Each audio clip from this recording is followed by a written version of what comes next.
Hey everyone, if you're an AEA school representative, this guide is for you. Think of it as your toolkit. We're going to walk through the exact steps to take when a member needs your help so you can feel confident and clear every single time. Let's dive in.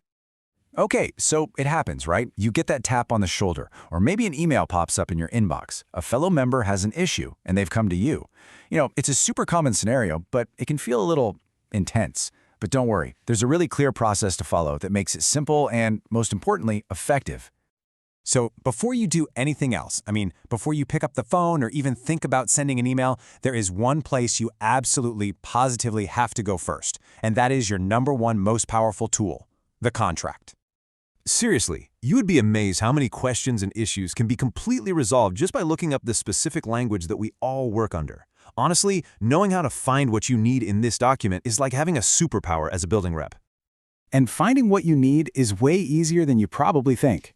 Just open up the contract PDF, then, on your keyboard, hit Control F if you're on a PC, or Command F if you're on a Mac. A little search box will pop right up.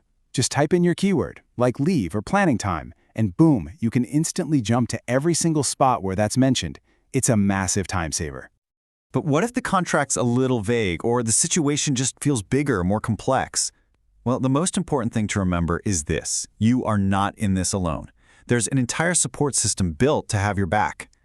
And this, right here, this is your ladder of support. You always want to start with your head building rep. If you still need some help, they know exactly who to call, their executive board liaison. From there, that liaison can connect directly with the AEA president.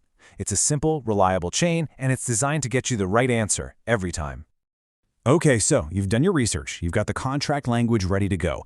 Now comes the next big step, actually representing a member in a meeting with an administrator.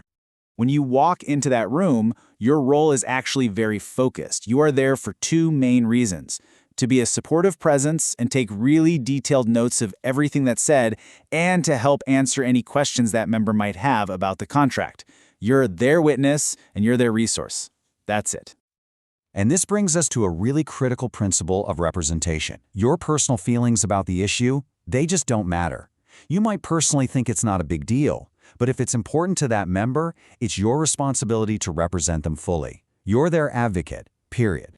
And for our head reps and everyone on the Rep Council, remember this. Fulfilling this responsibility is a huge part of the role. That stipend you get, it isn't just for coming to meetings. It's for doing this vital work of representing your colleagues right there in your building. Okay, the meeting's over. The member feels supported. Your job is done, right? Well, not quite. There's one last step, and honestly, it might just be the most powerful part of this entire process. It's this simple. Take those notes you wrote down during the meeting and send them to the AEA president. I know, it sounds like a small piece of paperwork, but it's the key that unlocks the power of our entire association. And you're probably asking, okay, why is that so important? Because it answers this fundamental question. How do we, as a group, actually track the problems that are happening in our buildings and then create real, lasting change for everybody? Your notes are the answer. Sending them in creates an official record. It lets leadership follow up if they need to. But here's the most important part. It helps us see the patterns. Is the same issue popping up in 5 different classrooms in your school? Is the same problem happening in 3 different buildings all across the district? Your one set of notes might just be the missing piece of the puzzle that shows us a systemic issue we need to fix. It takes your individual act of helping one person and turns it into a powerful tool for all of us.